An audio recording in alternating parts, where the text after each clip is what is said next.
Yo, what's good guys? This is Chris from WearTesters.com. Welcome back to the official WearTesters.com YouTube channel. Today we are time traveling back to 1996 because this guy right here is back for the very first time. It's a cult classic. Some people might not remember it. I actually forgot all about the damn things until I saw them again and I was like, wow, I can't believe those are back. These guys right here are the Air Max Triax 96. These are dope, dude. Are they the original Monarchs? No. The Monarchs have just been around. The Monarch's like just a model. No, I get that. So what came first? Oh, I don't know. I'm pretty sure the Monarchs have been around for decades, at least a couple. Because I could see them as long lost brothers. Well, this back in the day, actually in 1996, this was a performance shoe. Like this is a straight up runner. A Monarch is a performance shoe, but it's a performance shoe. You know how I complained about the brands not really catering to wide footers? Yes. A lot of the times, is it primarily Nike and Jordan? So the Monarch is that shoe. It's just that if you're looking for a Jordan or for a like something like this, and then Nike's like, well, we got the Monarch because you just happen to have like a 4E wide foot or whatever the damn, like that kind of sucks. And what I loved is that East Bay magazine, this is how I found out about all of the tech and everything, because I used to just study East Bay magazine sitting in class instead of paying attention. But these guys right here, they were featured in the East Bay magazine, and what I loved about the East Bay magazines, they did not do this for basketball, but for the running sections, they actually would show you on a little foot, like blacked out foot diagram where the cushion was. And so for this particular shoe, you had visible air right here, and then you're supposed to have encapsulated air in the forefoot. Now, I don't know if the Retro has it. I don't know if anybody's gonna actually cut these in half. If you do, let me know. I'm not going to do it because I'm gonna wear these. But that's what the originals had. These guys right here, I'm gonna tell you what the sneakers app says about them, because when you have this much attention to detail from the design team and from everybody putting in all of their efforts, their collective efforts into bringing you a full-on, full-circle package from materials top to bottom, the outsole, the way that the shoe looks, the colorways, because this is an original colorway, all the way down to the damn original box. And you got some guy or girl writing just a bunch of mumbo jumbo for PR. It's just not a good look, man, and it really doesn't do anything for the consumer because the PR write-up didn't tell me anything. This guy right here retails for 130 bucks. They are gonna be available on sneakers, clearly, but they're also gonna be available locally at your local,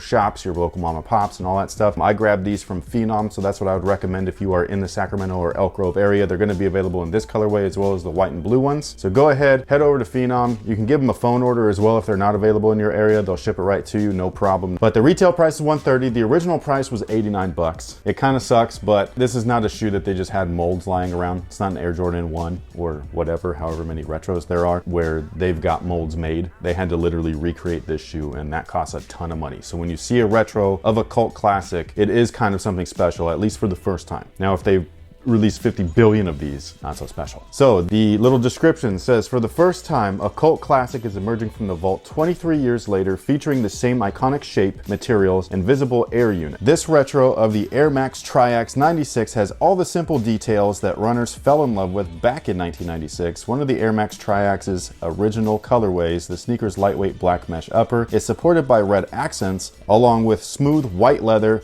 and black suede overlays. There's no leather on here. The sticker even says it. Upper contains synthetic leather, just as the original, like it should, but whoever's writing this stuff needs to make sure that the shoe doesn't say that it has full-length zoom air when it doesn't.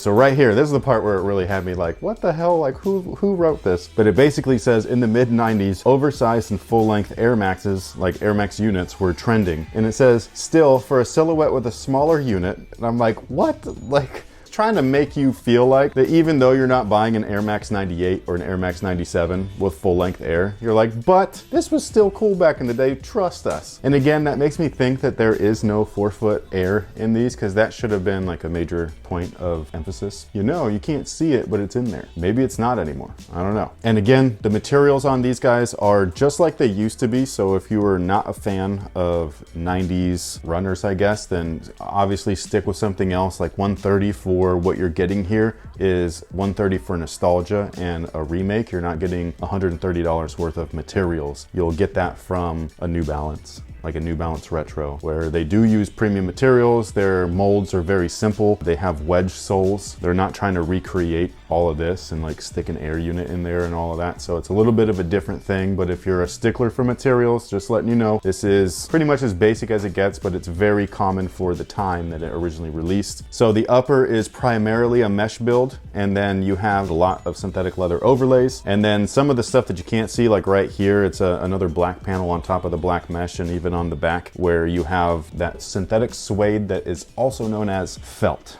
You know, they use this a lot on shoes nowadays, man. I don't know why. I don't know why either.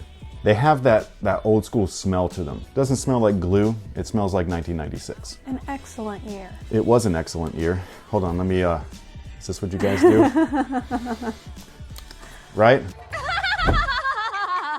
The outsole itself is very reminiscent of Nike's heritage in terms of its running line, where you have kind of that waffle outsole. They've been doing this since the beginning of their lines. And then they also have on here where it says BRS 1000. That's just the type of rubber it was. It was a durable rubber for, you know, you're gonna be able to use these long term and all that stuff. It's not like the new stuff, like what's the shoe that you're running in right now? The Infinity? So that shoe, very thin rubber compared to this, where you got really thick lugs on there. You essentially burn off all of these lugs, and what's left is how much rubber is on new stuff. So you've got a lot of miles out of these guys. The midsole is something that I'm not sure what it is. It feels like it could be a polyurethane, but it also feels like a dense Phylon. It's got a little bit of give to it. Right around 1996 was when Nike was really starting to transition from using polyurethane in a lot of its performance models to Phylon, which was a much lighter weight material. So I'm not exactly sure what this is. All I know is that they've done what they can to make it look very close, if not identical, to the original models. The air unit is nowhere near as big as it used to be, but they do not make air units as large as they once did, and they just don't. Same thing in our basketball lines, like the Air Up Tempo series, which is a series that I absolutely love, which actually these remind me of a little bit. I had this shoe called the Air Moving Up Tempo. I got them from JCPenney. This looks like that shoe. I mean, a running version. Cool story, bro. Usually you're like much more detailed. That was so like, wah, wah, wah. Well, because the Air Moving Up Tempo is, so there was the Max line, Yeah. the Air Max Up Tempo. You know how the Hyperdunk was Nike's signature shoe for basketball, but then a lot of us know what an actual signature shoe is with a real athlete's name to it. So the Air Max Up Tempo series for basketball was the and then there was the other stuff where it had one bubble instead of a giant one, which is what the press release for this kind of made it sound like, being like, it's okay guys, you're inadequate but still cool. And you're like, no man, this was just, air was dope back then. You saw an air bubble and you were like, I think this is gonna make a difference in my life. Okay. Yeah, that's, talk about a cool story. That's exactly how I felt. I was like 12, 13. I was like, you know what, man, this air right here, it's gonna make me fly. Shout out to Macklemore. Something that is also very cool about these that was on like the original products and original running products in general, is that it comes with these little shoulder pads. These things right here, they come with a little double-sided sticky tape and 2 individual pads. And what you're supposed to do, if you need it, like you happen to have a high arch, so if you were to get these, and you actually have a wide foot, so having a wide foot and a high arch and everything with that high instep, she would most likely have to go up half a size in these just to wear them, which would leave the arch area in a slightly different spot than what it was designed for. And so this section right here could collapse on you while you're wearing it, and that's what this is for. You're supposed to stick that in there. It's supposed to brace itself against the material, give you a little bit of extra support. This is the insole, by the way. It's not a cheap ortholite or anything like that. It's like a nice dense foam, got a nice stepping comfort feel. So we do have some reflective material on the shoe, these 3 dots right there for nighttime running. Now for those of you guys wondering, these do fit true to size. They are slightly on the snug side, but not to a point to where I feel like I needed to go up half a size, especially with the materials and everything. That mesh is gonna break in. All the synthetic materials are gonna be soft once you start wearing them. But that pretty much takes care of it. Thank you so much for watching. Thanks for all your support. I hope that you guys enjoyed the video. If you were interested in these guys, like I was saying, hit up somebody local, not a big old chain, a local mom and pop. Really help out your community, because that's what drives the community. If you were interested in grabbing from Phenom, we'll put their link in the description box below. You can give them a call because their website's not working right now. Thank you once again for watching, and until next time guys, have a good one. So on the back here it says there's a little tab And it says Nike sports shoes are manufactured to the exact specification of champion athletes throughout the world. The Nike name and swoosh stripe. That's what it's called? It's called a stripe? This is an original feature, by the way. The swoosh stripe are your guarantee of quality. And to that I say, because that's bullshit.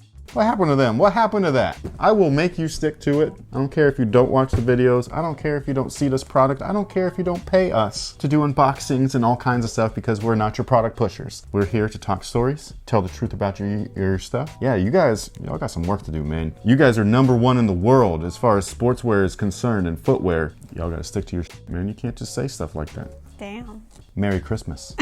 Speaking of Christmas. Oh yeah, there's a giveaway. Today's day 3 of 12. Is it? Yeah. I thought we were on like day 2 or something. No, day 3. Okay, so what do we have today, folks? So these guys right here are going to Eric Sue. 22. Right there. Right here. Okay, these were also gifted by Sunlight Station. They come with all kinds of, ooh, these are dope. You'll get these too, I promise. Well, I don't wear socks like this. Y'all don't gotta worry about me taking your stuff. So thank you to Sunlight Station for always supplying us with good stuff. I already had these in a different colorway. I never got around to reviewing them because I tore my calf. Yeah, it was a rough beginning of 2019. By the time I was done mending my leg, there were so many other shoes where I was just like, okay, man, you either stay behind literally all year or you just forget about it and you keep moving. And I just kept moving because we got to do. I do think these are cool though. They're very New Year's Eve-ish, so I hope you put them to good use. Oh, with some champagne or something, yeah, the ball drop. Some bubbles. You're gonna have many balls dropping in the gym that night. That's what she said. So Eric, I hope, hopefully that's your real name. I hope that you enjoy these. Thanks for being a part of our Oh, community. Yeah. Thanks. You're gonna have a free DNA sample Sorry. of Mrs. Wing, and you can make a clone or something. How good is the Mandalorian? Oh, she hasn't seen it. The Mandalorian is awesome. Somebody watches the shows without me. You know what? Once the series is fully up on Disney Plus, like so that we can binge it, then I'm gonna rewatch it, and then you can watch it with me. Okay. What do you think about these though? So I know I asked if they were... Oh, like the Monarch? But you know what other shoe this is like? And it came out this year or end of last year. We have a great video on it. Is it a runner? I thought it was a runner. Oh, we're talking about the Zoom 2Ks. Yes. Yeah, see, that's what I said in that whole video, is that look like a throwback to this era. I've been saying. I'm just letting you know. I've been saying. No, that's what I said way back then. It could have came out in the 90s. But yeah, y'all should go and just even watch the first 30 seconds. It's pretty funny. Why, what happened? You go, am I in focus? And I say, yeah, you're in focus. And you go, if I'm not in focus. And I was just like, it's gonna be the best video ever. And then it turns out it wasn't in focus. But go watch it. Because it looks like the shoe, or this shoe, that shoe took after this shoe. You just reminded me of Pam. Why? Because I thought we were done, and then all of a sudden you're like, no, I got one more thing to say. What does that have to do with Pam? It just sounded like her and everything. Like you just had a brief pause and then went right back into it. It's the shirt.